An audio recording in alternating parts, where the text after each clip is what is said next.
Welcome to the 2018 SHOT Show. We are here with Keith Garcia at the Breda booth. Now, tell us a little bit about the shotgun, because I've heard a lot about it. There's a lot of buzz out there on the market. Everyone's talking about this gun. All right, so Breda USA is a subsidiary of Breda, and it's an Italian company. They've been making shotguns for over 90 years, and at one point they're actually in business with Beretta, and they had the Benelli as one of their sub-companies at the time. So when the initial inertia system was developed, Breda was part of that development. So what you have here is what I want to call an improved M2 similar, inertia system in this gun. So it's very, very similar to a Benelli in its operation, with a few refinements that I really like. So one of the things you're going to find is an extended bolt handle right out of the box, extended bolt release.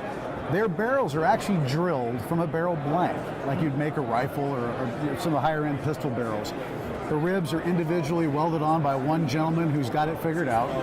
They sent me this gun last week, and I shot slugs at 50 yards, just random slugs out of the box, and I have a ton of different, and they were all printing in about a 3-inch group, just right. Wow. Which to me is incredible, because all of my other guns that I've had for the last 15 years I've been shooting, I always had to adjust.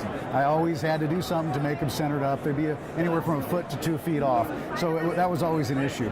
But with this gun, right out of the box, it comes with a modification here, that if you were going to do quad loading with your strong hand or deuce loading with your strong hand, meaning for competition purposes, if you were coming in as a right-hander loading right-handed, it's already set up to go.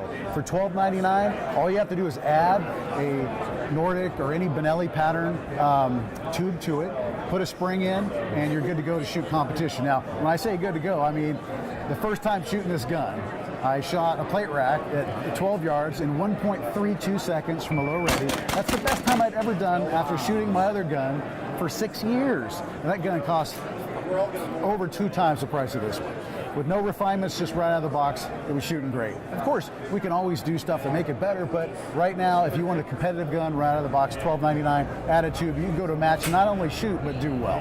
Oh, wow, that's an absolutely phenomenal just deal.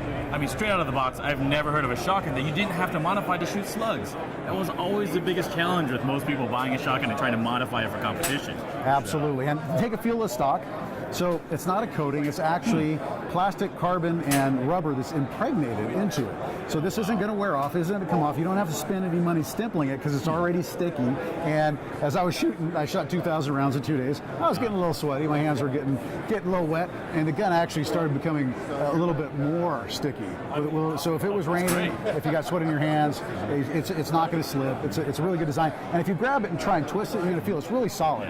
And it's one of the things with the Benelli and the M2 that always bothered me. I'd grab it and everything would move like it really wasn't tight, and I'd try and tighten this up more and it would never get tight. Well, we have tabs inside the forend, and it fits into tabs inside the receiver. Same thing with the stock. It's one solid feel. When you point it and you get on that front sight, which is an LPA screw-in sight, and it tracks very well. When you mount the gun, you're looking right down the rib, right at the front sight. I don't run a rear sight. I use the rib to dial it in. I was shooting slugs out to 100, just thought I'd try it, and I was hitting. I was very, very surprised again, first time out of the box. Well, that sounds amazing. Well, hey guys, I guess it's not about the Benelli, it's about the Breda.